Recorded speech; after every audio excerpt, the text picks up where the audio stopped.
Good morning, students.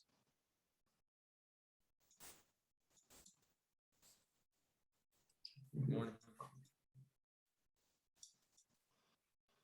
Can you guys hear me? Yes. Ah, nice. That's great. That's great. Nice. So today is the final lecture for the course. It's going to be about Hough transforms. It's a very simple concept. We should finish this lecture in like half an hour, and I'm going to just lay down some expectations. There is no quiz. There is nothing. The lecture is pretty simple. So if you don't have enough time or you want to basically revise, you can just watch the recording. It's going to be easily clear for you. But for those who are going to stay, we're going to just have a small lecture about Hough transforms. Hough transforms are just a simple trick to basically take our edge detection a bit further, right? So using Hough transforms, we can now detect different shapes. Specifically, we can detect like lines, so vertical lines or horizontal lines or like any type of lines in our images, and we can detect also circles. This is like the main goal of Hough transforms. And of course, we can try to detect any type of shape that is parametric, right? So any shape that is easy to represent. So far, what we have done in this course, like in the computer vision or the early computer vision part, we spoke about edge detection. So we've seen Sobel filter, Robert, Prewitt, we've seen Laplacian of Gaussians, we've seen canny edge detection, we've seen how to detect interest points, such as Harris and SIFT. We've seen different ways to describe these interest points, such as like, again, SIFT or histogram of oriented gradients. But today we're going to take a little bit of this edge detection and kind of filter out the noise of the different edges and only keep the edges which represent specific features or specific shapes. Sorry. So what are the shape features that we can work with today? So far, this method can work with any shape that we want, as long as the parameters that we use for this shape are simple. So let's take, for example, a line. So let's take, for example, a line. Can somebody tell me what is the equation for a line? Okay, x plus b. Exactly, so ax plus b. Now, can somebody tell me what are the parameters in here for the line? Is it the x and y or a and b? A and b. Nice. So here we can see that the parameters of the line, which are a and b, are just two. So two parameters to represent a certain shape. This is something easy. Using Hough transforms, we can easily find it. Can somebody tell me how can we represent a circle? Just not the equation of a circle, right? So no, not y equals a x minus a squared and stuff. Just the simple one. The coordinate of the center and radius. Nice. So how many in total? Oh. How many in total? 3. 3. Very well. So here we have 3 different values. Can somebody tell me for an ellipse, for example? How much? 2. 4. Nice. Triangles and so on and so forth. So basically, the smaller the number of parameters, the easier it is to use Hough transform to basically detect this shape. So Hough transforms were invented by Paul Hough. I think it's called Hough or Hough, but for me, I just gotta call him Hough. In 1962, and it was patented by IBM. It's become something like a very like basic algorithm that you can find everywhere in computer vision and for the recognition for basically straight lines, circles, and ellipses. Now, somebody can tell me these shapes are pretty easy, but like for straight lines, for example, let's take the case of like self-driving cars. The lanes that you need to detect are always going to be straight lines. So if you have an algorithm that can detect lanes very quickly and very efficiently, then that's like a very impressive thing, right? The Hough transform is particularly robust to missing and contaminated data. What does it mean, missing data? So for example, I don't need to have this complete line in my data to detect it. So even if I have something just like this,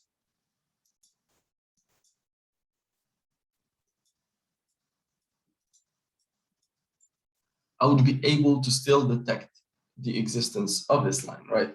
So let's say, for example, this is, I don't know, the lane, and there are cars which are blocking the view of the lane. So you still would be able to detect the lane, even if you just see small parts of it, not the whole thing. And so basically it can, just to wrap up, it can conduct a search in a parametric space for any number of lines or any objects or any geometric objects that have like a parametric description, as long as this parametric description does not exceed a certain threshold, right? So 4 is already too much. So it still can work, but it will take you decades to work with it. So this is, for example, how it would look like. So as you can see, it was able to detect all the lane. Even in here, for example, the part of the lane is covered by the cars, but still we were able to detect it perfectly. Here we can see this is like edge detection, and this is what the results of Hough lines detection, right? This is for the circles. So here we can see that it was able to clearly detect the location of what are they called? The eyes. Now, there are, like, as we said, there are two types of, there are multiple types of like shapes that it can detect. First type was lines, second type was circles. So here we can see that for circles, we have like three parameters that we can use. And the trick usually to make this a bit simpler, because three is already like a bit too much for the algorithm. So to make it a bit simpler, they usually drop one of the three parameters for a circle, which is the radius, by setting it to a fixed value. So for example, here, if let's say we have an image of a face, but we already applied like facial detection to it. So all the faces are within the same like ratio, let's say 24 pixels by 24 pixels, right? So detecting the eyes, they're usually going to have the same like R, right? They're always going to have the same radius. Why? Because we always have the same, like, it's not the same face, but we always have the face within these exact boundaries. So we have some sort of an estimation of how what the radius of the eyes should be. So in that case, the only parameters that we need to detect the circles of the eyes are two. So basically, we just need to find the A and B, which represent the coordinates of each one of these two circles. The same algorithm, if we use a different radius, would be able to detect, for example, the inner circle of the eye. There. So, for example, this is another possible set of applications, detecting all of these masks, or detecting the lines, or just playing, for example, this game.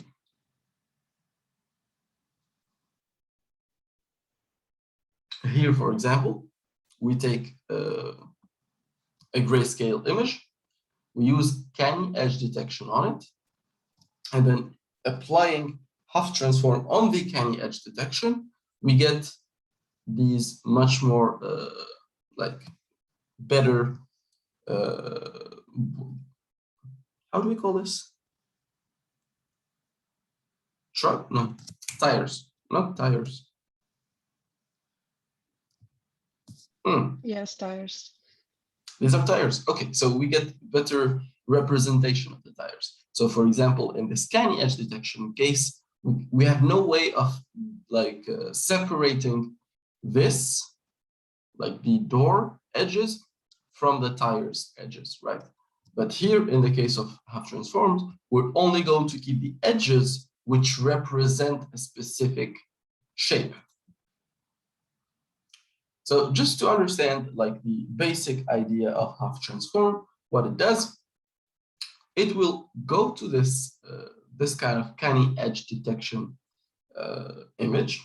So in this image, usually you have two sets of pixels, right? Either 0 or 1. So usually they're just binary images, which are thresholded images. And we can clearly just separate the pixels of 0 and pixels of 1.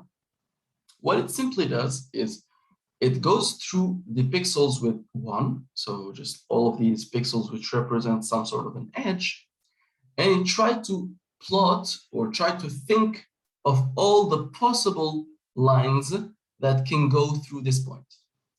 So say we are working here,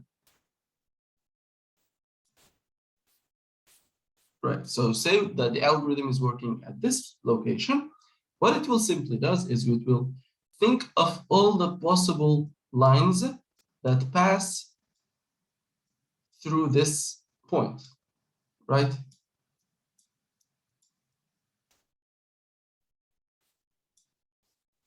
And it will see which one of these lines overlap with lots of other points, right? So for example, let's only keep the ones which overlap with lots of points. So these don't, this doesn't. This one doesn't, this one doesn't, and this one doesn't. Here we have, yeah. Okay, this one looks good, right? So we have two lines basically that pass through this point and overlap with lots of other points. Now, just this final question, which is a very basic question again, how do we represent a line? So it's y equals ax plus b. Very good. Now, in this representation, we have the y and we have the x, but we're looking for the a and b. Right. Now, what if I'm saying like a and b are fixed and the x and y is the one that is moving? Does that still represent the same line?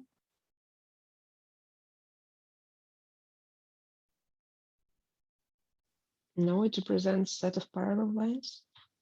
Think slower. Like, let me draw it for you guys. Let's draw this, and then this is the line. Think pretty slowly. Saying that I have fixed A and fixed B, and only changing X and Y. Does this remain the same line? No. Think again. Yes, it is the same line.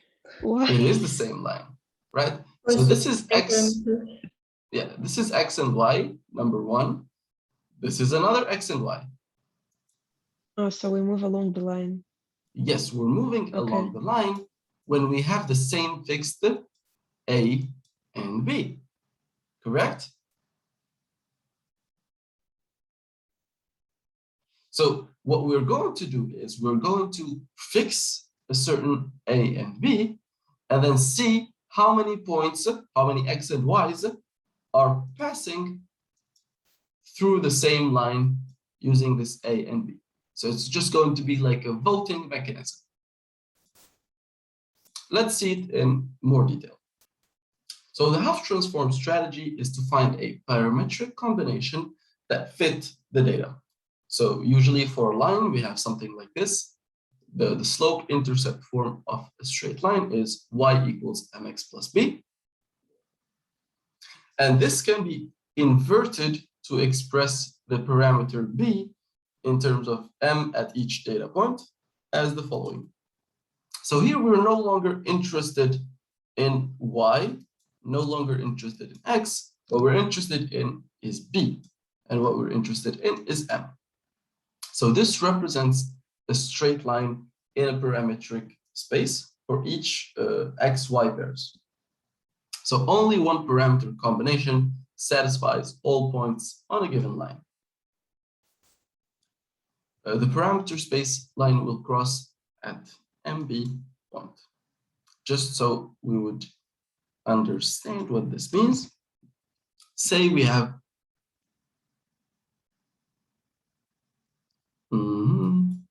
1, 2, and 3.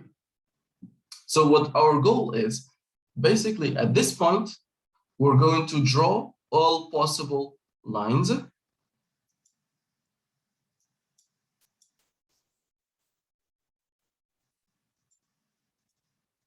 We're going to draw all possible lines. Of course, all possible lines are a lot.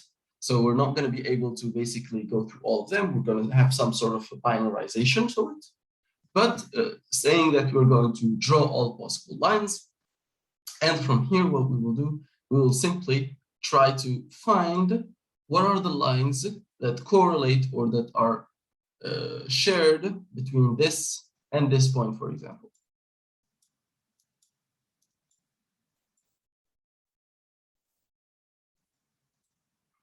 And then we will do the same thing, right? We come here. We see that these 3 points always share this line. For example, let's say 3, 5. Right, so this is like the point that they're all sharing. This is like M, and this is B. And this is the line that can pass through all of these 3 points. So here, for example, let's take P1 and P2. These are like 2 points. How can we find the line that crosses P1 and P2? If we have these 2 points, simply put, we can put M equals slope divided by the gradient, which is like the change in y divided by the change in x. So in this case, it's going to be y2 divided by y2, which is 9 minus 3. So this is 6 divided by 7 divided by minus 4. So 6 divided by 3, which is 2. Nice. So A equals 2, B equals minus 5. Right. So technically it's just like this. And here it's minus 5. So this is the equation of our line. So this is how we can find it mathematically. Now let's try to find it through this Hough space transformation. So what we're going to do is we're going to take a point from this space in here and think about all the possible lines that can pass through it. Again, the equation of a line that passes through P1 is this. Can somebody, like, once we like take it into the space formulation, so in this case, it's the same formula, but we're no longer interested in the y, we're interested in the other parameters, which are m and b. Now, let me just ask you a simple question. Does this look like the formula of the line, but in another space, in a space where x and y are moving? Yes, it does. Right. So technically, all the possible lines that can pass through this point P1 can be represented in a different dimension as a line, like this. So this point can be represented in our line space as a line. Now, a line in here can be represented as what in this space?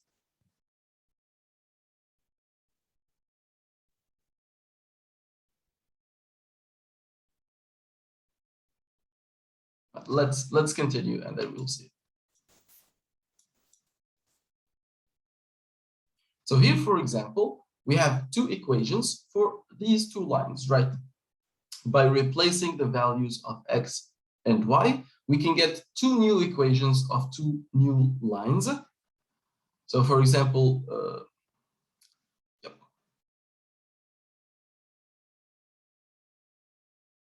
so this is like the first line represented by 2 points. And this is the second line, the black, represented by 2 points. So we can see this is the equation of line number 1 in black, like this.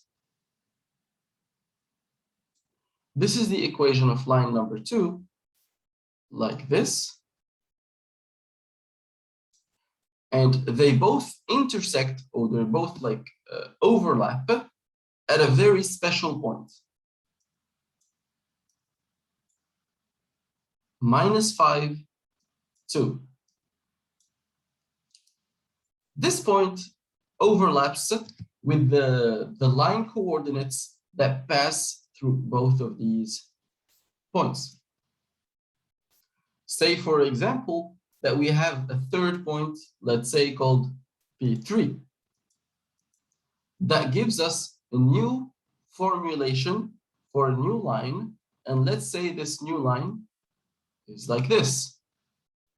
If they both or they all overlap in the same point, that means this new point can be on the same line as the other two. So for example, if I put a point here, is this point in the same line as these three?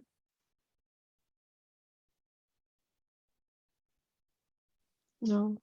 No. So if I take it to the Hough space transform, it's certainly not going to pass through this intersection point. Okay? So the whole trick of this Hough transformation is to send every single point from this space of points into the space of lines. In the space of lines, we're no longer interested in every point like that. We're interested in all the points or in all the lines that pass through the point. So just to give a better like visualization of this one, I found like a cool website online. Here it is.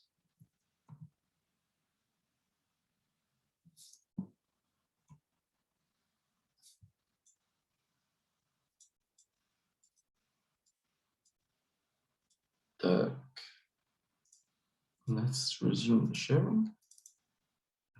So for example, I'm going to take these points. They're all on the same line, right? Here is the like visualization of what the Hough transform looks like, but in a different formulation, right? So this formulation represents the line in a specific manner, but let's ignore all of this specific manner and only focus on the intersection, right?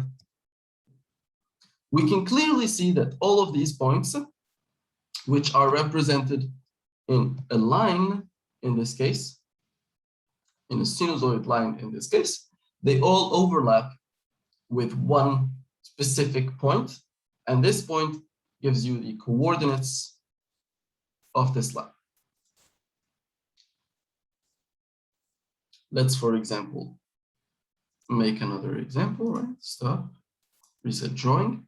So here, for example, let's make two lines. 1, 2, 3. So here we can see that we have multiple overlaps. One overlap, second overlap, and third overlap. And this is what the Hough transform does. Now let's continue the algorithm and see what are the steps to basically do this. So here, as we said, we take every single point, represent it as a line in the line space, basically. And from there, we just find the points with the highest intersection. Could I ask a question, please? Yes, of course, go ahead. In which principle, so how we choose these points? Are they just every possible pairs of points from the picture, or we somehow define the points of interest, or how we do this? That's a very good question. So you can do whatever you want, right? So anything, as long as you're not working with this gray level pixel image, everything works. So if you're using canny edge detection, and then you only take the thresholded points of canny edge detection, this gives you like a smaller set of points, right? So any algorithm that can give you edge detection is a good algorithm. Okay? So then we just combine every points from the edges, yes? Yes. It's not so time consuming. Yeah, exactly. So we're only focused on edge points, right? First thing we do is we take the edge detection of a certain image, and then we get the Hough transform going. Okay? Nice. That's a very good question. Thank you. Now, just a small, small question. What is the equation of a vertical line? X equal to 1.5 in this case, but it just it's equal to constant. Yes. So just wanted to take like a small pause and understand this special case. So in this case, what is the value of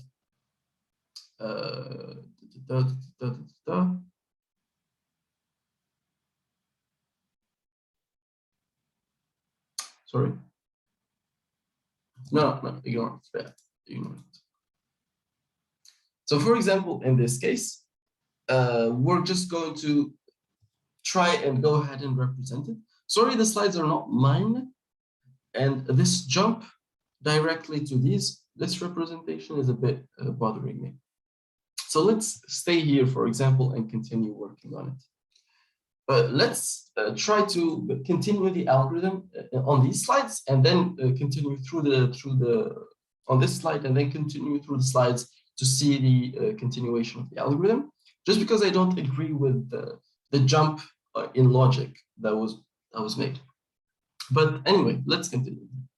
So just as we said, we're going to take a point and take another point, represent them in the line space, and find their intersection. A simple question.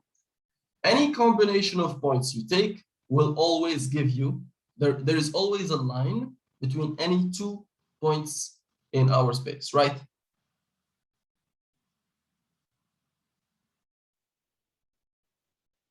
Is that true? Yes.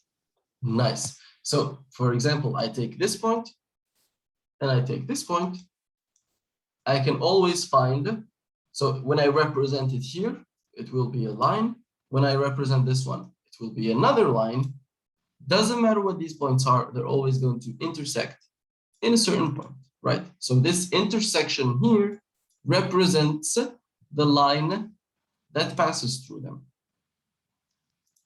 Now, let's say my lines are not perfect lines, right? So let's say, for example, for some reason, like what we say, yeah.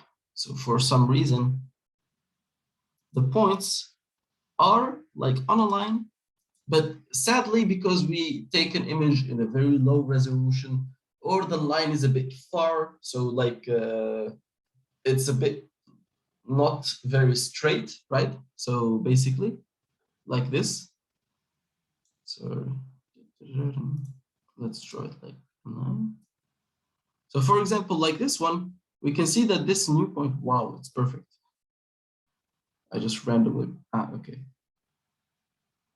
Yeah, let's say that this new point is not perfectly on the line, but it's technically, it should be very close to it. So let's say we put another point here. we put another point here. So all of these points are technically on the same line. So all of them, we want them to be detected as points on the same line. But if we use this exact representation of, we take a point, draw the line, so we can see that they are not really overlapping at the same point, but they're overlapping on the same region of points.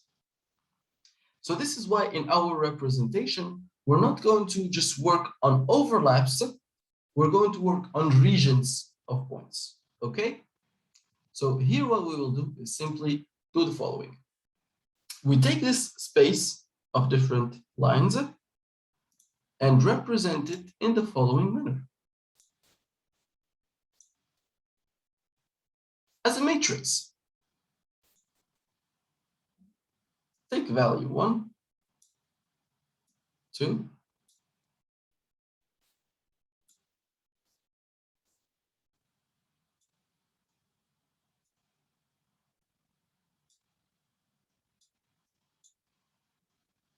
so here we don't no longer have like a specific value of a certain line. We have a specific, we have a specific region of interest. So here, let's say, for example, when I'm looking for this line that is -4 plus 3, I will go through all of the, like, this is how it looks, right? So this is -4 plus 3.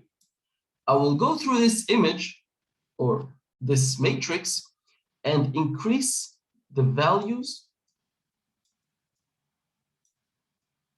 that are passing through this -4 plus 3 region. Okay? So I take some representation of a matrix. So we take a matrix of any size I want. It could be like 100 by 100. It could be something else. And in my case, what I will do, I will take all of these different points and represent them as a line. And then I will go through the line. Instead of drawing the line like this, I will be drawing the line over the matrix like this. Any point or any pixel that passes through the line will get an increment of 1. Later on, when I make another line, let's say it was like this, so for example, I will increment this one with 1, increment this one with 1, this one becomes 2, this one becomes 2, for example, this is 1, this is 1. I take another line, they will overlap like in the same region. This region will have a very high value. So let's just clean this up a little bit. So this region, which overlaps multiple lines, will have a very high voting for it, right? So this kind of simplifies the problem of having to have precise points on a certain line. We are no longer interested in the points of like overlap in here. We're mostly interested in regions of overlap. So this way we could just think this would, no, this would not work. There should be something that gives us a matrix. So right now we're interested in like regions of overlap, just like this one.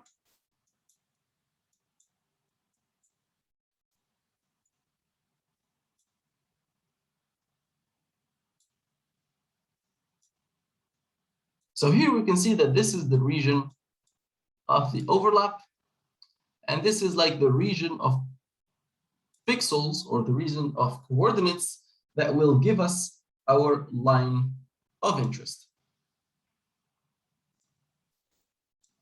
Now, one small problem with this representation is that M is not bound, right? So for example, here, what is the value of M that will limit this representation? So what is the highest value of M possible?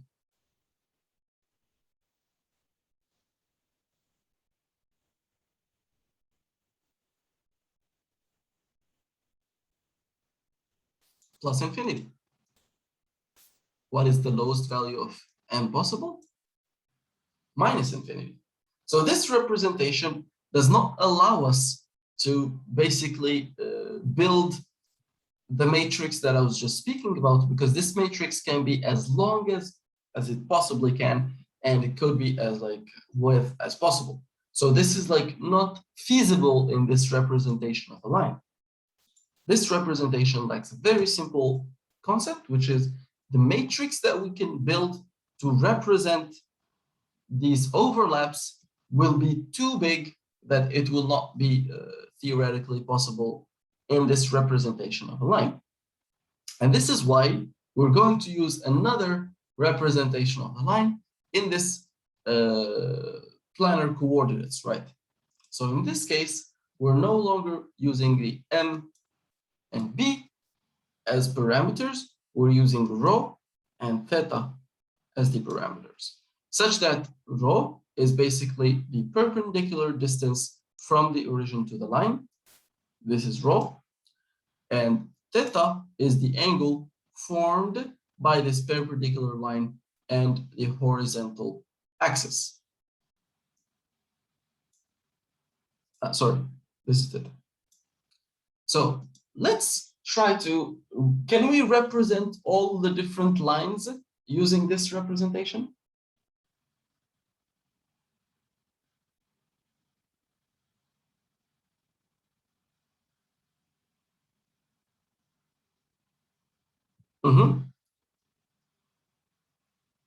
We're not missing anything, right? Using this representation. It's very equivalent to this representation. You can take this line, rotate it however you want, push it further or bring it closer as much as you want. This one will give you all the different types of lines in our formulation that we want. So this is how this would look like, for example. The half space will not be just like, as we said, every point in our image, in our thresholded image, will not be a line in the half space, but will be this sinusoidal equation. Can somebody tell me what are the different borders of theta, for example? So we replaced this formulation, or we moved on from this formulation because m is not bounded, right? M can be any value in the world. But this formulation is a bit better. Can somebody tell me what are the bounds of theta? From 0 to p? From 0 to p. And can somebody tell me what are the bounds of rho?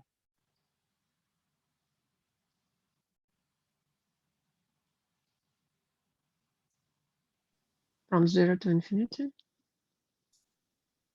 It's close to infinity, but it's not that, right? So it's infinity for our image, which is? The diagonal of the image? Exactly, right? So this is like the biggest possible rho that we can have. Our rho cannot exceed this one because, as we said, rho is just the distance from this point to the line, perpendicular distance.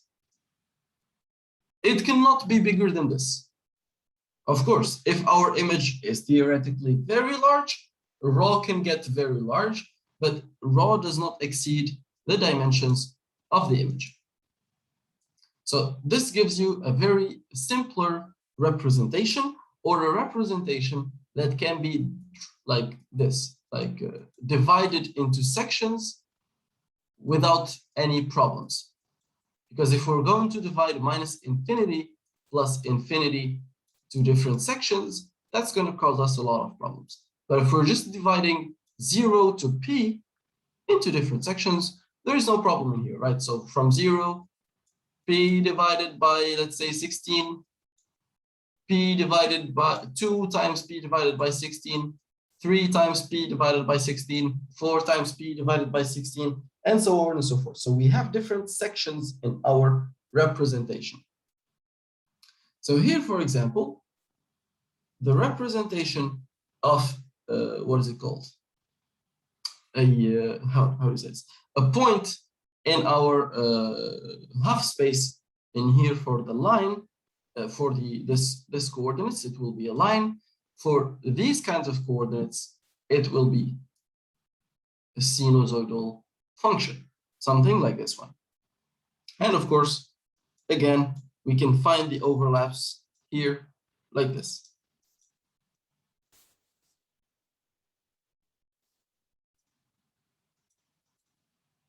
Yeah, these are like the different overlaps.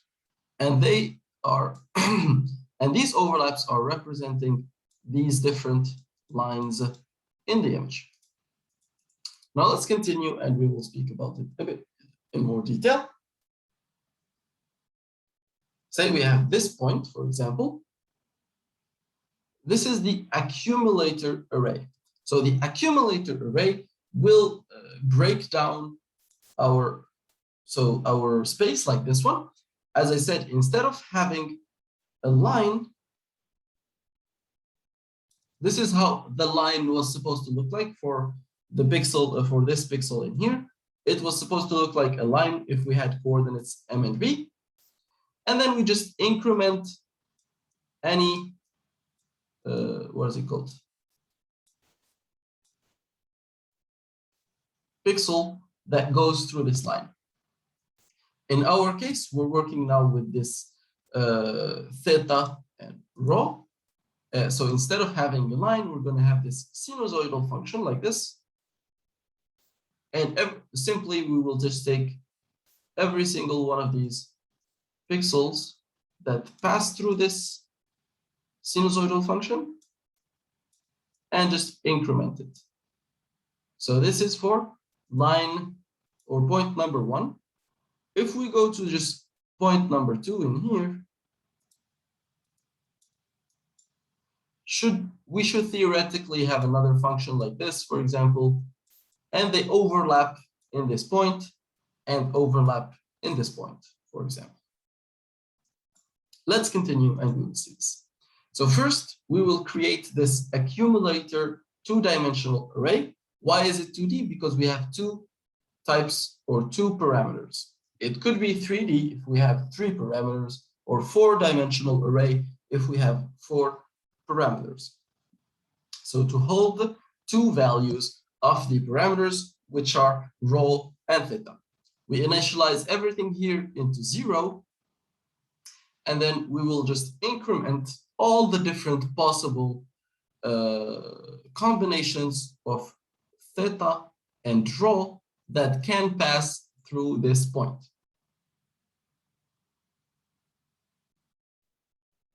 So for example, this red line, once we just continue this overlap, we will find that it is represented by this beautiful point. So just to give you the process overall, we just take a second point on the line, do the same operation, increment the values in the cells corresponding to rho and theta that you got. This time the cell is, for example, 5090. This is the one that they got. What you're actually doing is just a simple voting for the rho and theta values. You go through all of these values and you take the one which has the highest vote, and you continue this process for every point on the line. At each point, the cell 5090 will be incremented, right? So we will have something like this, something, let's say, like this, something like this, not like this, like this, like this. So all of these different sinusoidal functions are going to pass through the same point, which is this point. Of course, for the red line, right? Nice. This way, at the end, this cell 5090, yes?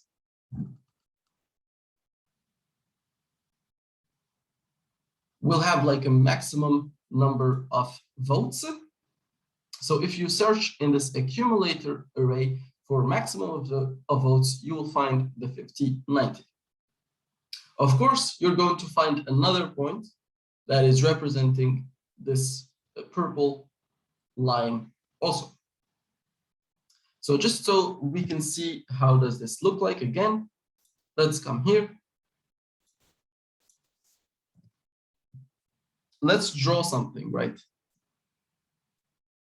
Oh, this is awful. Again, awful. Very bad.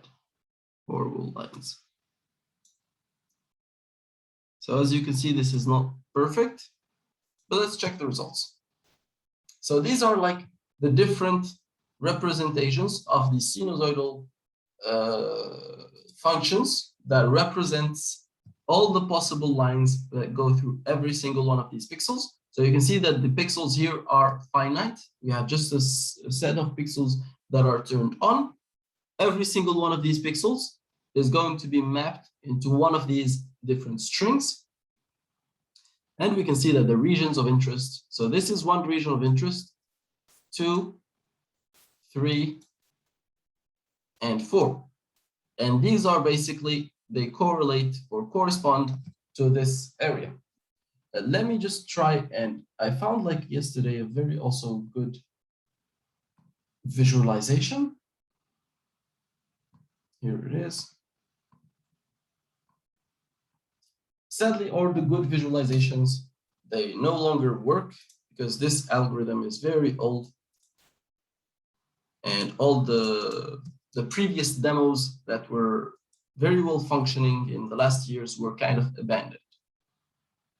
So this what he's doing is, as he is walking through the point space, this is in the points space, and this is its representation in the parameter space, right? So this represents all the possible line coordinates that can pass through this point. So let's continue. For example, you see, as we are walking through the data, as we are walking through this image space, right? Every single point will be mapped to a different sinusoidal function. Now, if we take this line, so you will see, let me just go back a little bit. If we are drawing, for example, this line, you will see that it overlaps into two different points, or on two different points. Point number 1, point number 2. Both of these points represent the same line. Can somebody tell me why is there this same line?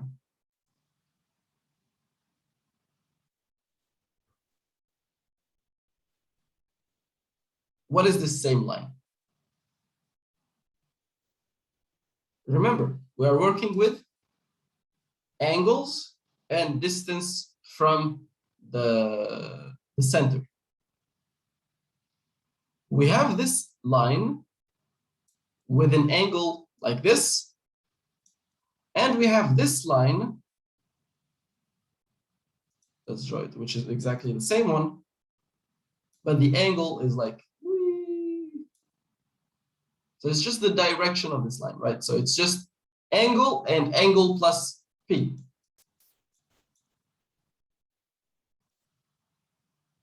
Okay? Yep, there it is. So this point here, let's go back. So this point in here, sorry, is going to come here. Yep. So as you can see, every time that he walks with the mouse over this space, it will draw what the corresponding line looks like in here. So for example, for this point, it gives us a certain rho. It gives us a certain theta distance from the center, and of course an angle. So here we can see the angle, we can see the distance, and this is the basically the line that represents these two. For example, now we have like just 3 points or 4 points, and there you go. So you see, they all overlap over the same region. Of course, it's 2 regions because we have 2 different lines that can pass in this case. And there you go. This is the line that interests us.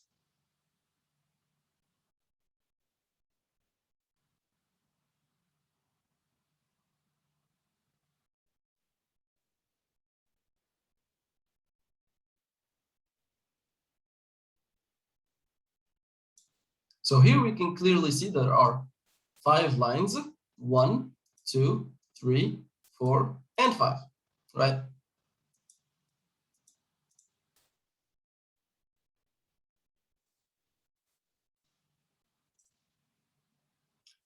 This is, for example, for the circle.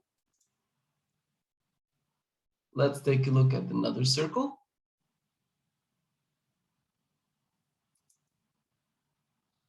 You guys can see any like big lines in this representation?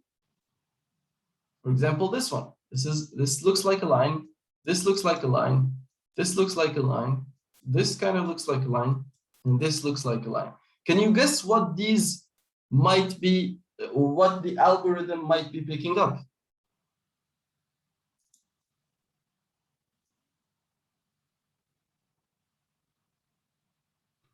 The radius?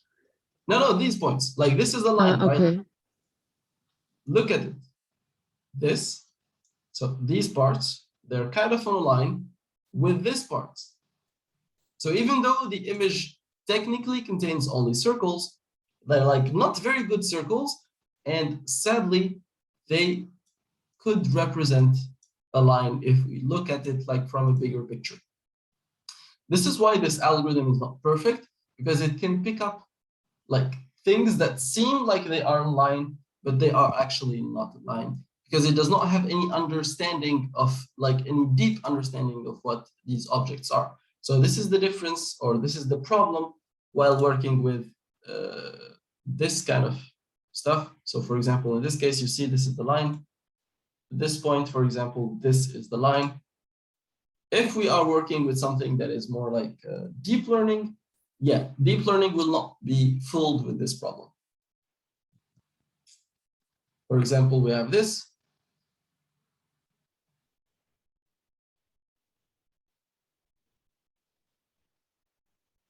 And here we can see the different overlaps and how they are represented in the image. For example, this line, all of this.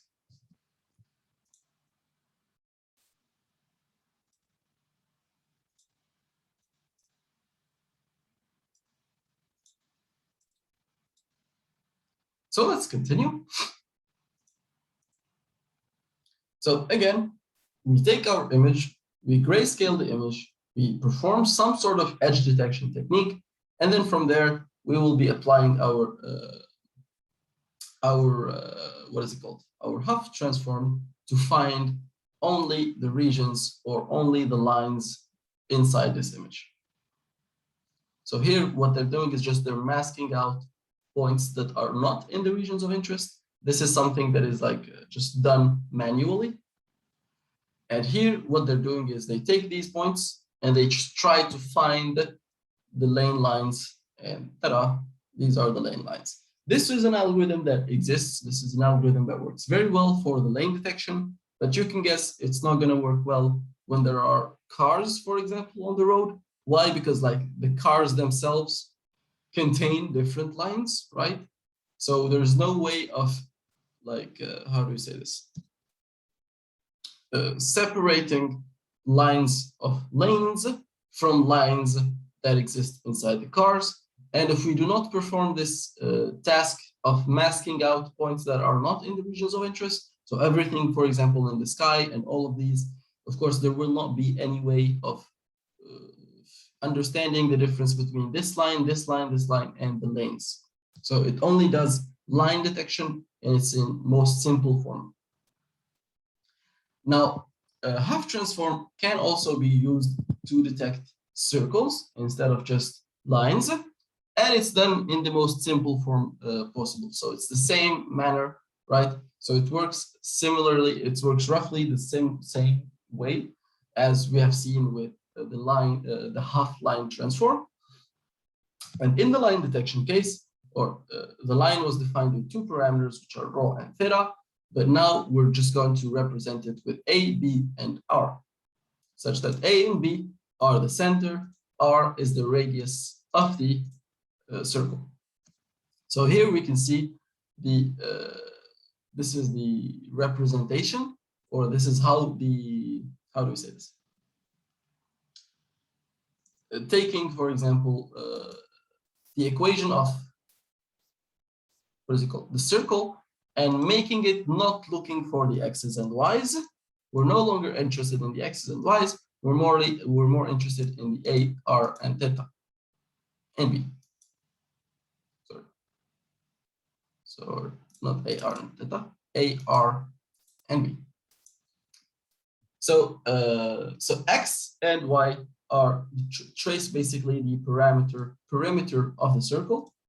So here are, this is the circle. Each one of these points represent the points that are on the same circle. So what we will simply do, again, we will go through each one of these points. We will think, or we will go to the circle space, let's call it the circle space, and find its representation. So let's say, for example, this point maps to a line in the circle space, let's say, and from this line, we just point to the other ones and we find its location. Now, let's try to just be a little bit more creative. And can you tell me, how would it look like say that we have point in the normal space. This is the point. And we're no longer interested in all the different circles. We're only interested in circles with a certain radius. So we fix the radius r. Can you tell me what would this representation of this point in the circle space look like? Circle space is basically A and B. Can you tell me this one?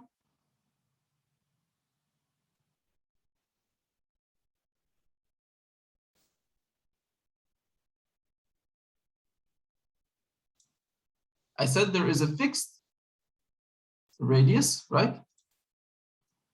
So this one, we cannot copy. No.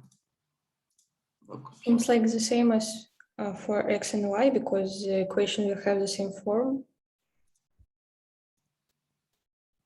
So the only thing that is changing again is the center. Yes. We're only changing the center. Can you tell me what would these centers look like? So what are they forming? Are they forming a line? Or are they forming? A line? Look closer. Let me just make another one. This one Like will... another circle? Aha, you're getting closer. So I'm only interested in the centers. The centers of all the possible circles that pass through this point is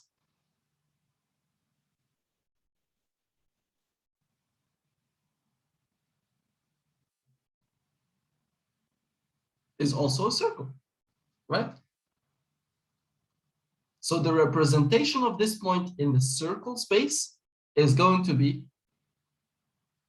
a circle like this one. Okay?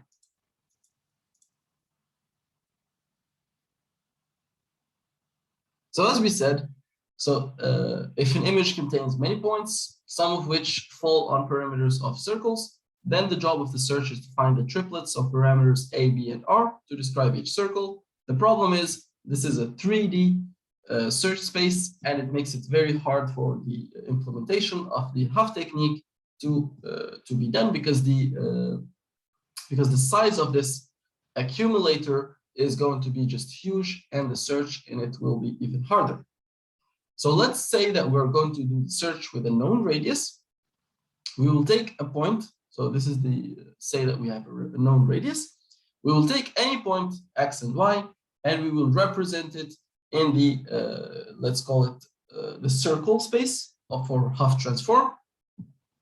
And the true center point will be common to all perimeter circles, and this will be found using the Hough accumulation array. So for example, this is the point. Our point will be mapped into a circle in here, this other point will be mapped into another circle. This other point will be mapped into another circle.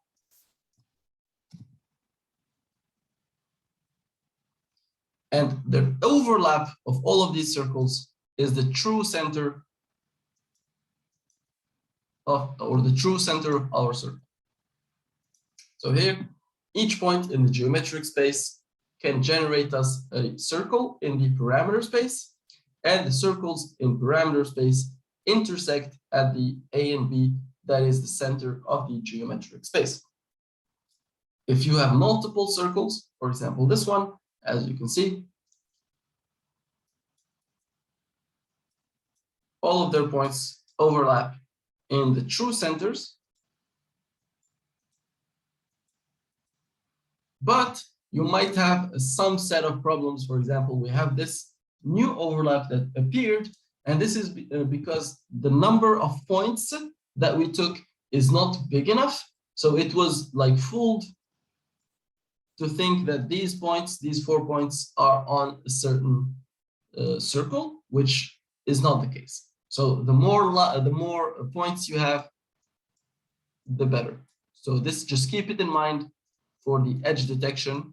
You want an edge detection that gives you more smoother, or a smoother set of points, instead of an edge detection that gives you just points of interest, right?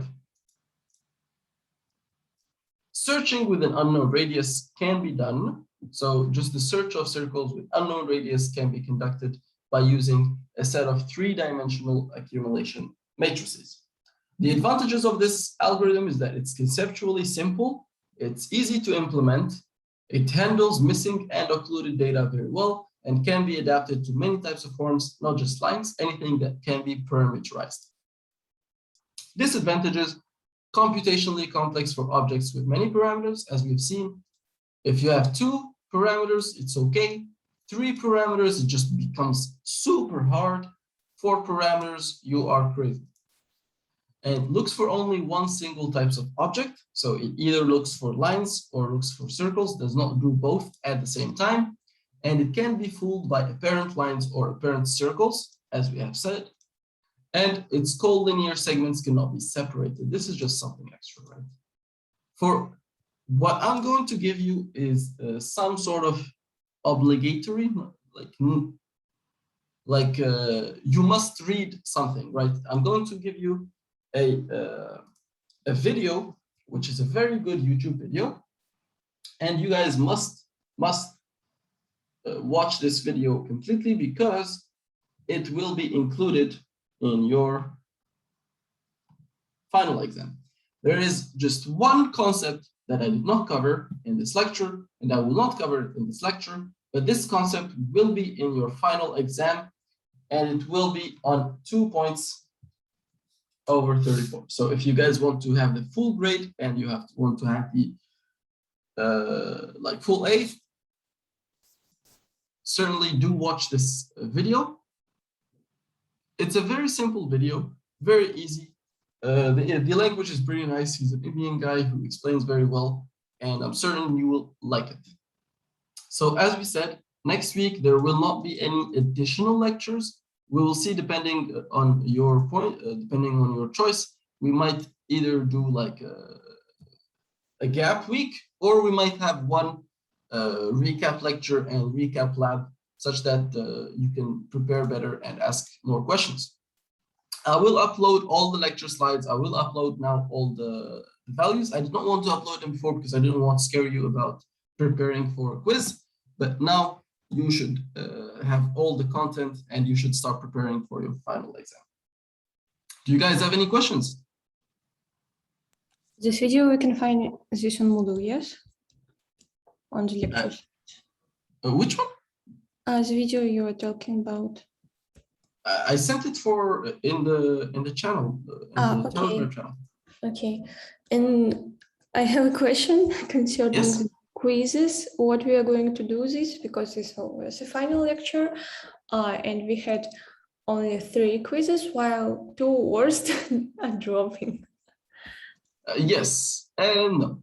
So I might give you guys another quiz if you want next week for like the whole thing. I think we have 4 quizzes, no? Or 3? Just 3. Okay, so we will take the top 3 of them. We can have another quiz next week. This will just help you get better grades, right? Okay.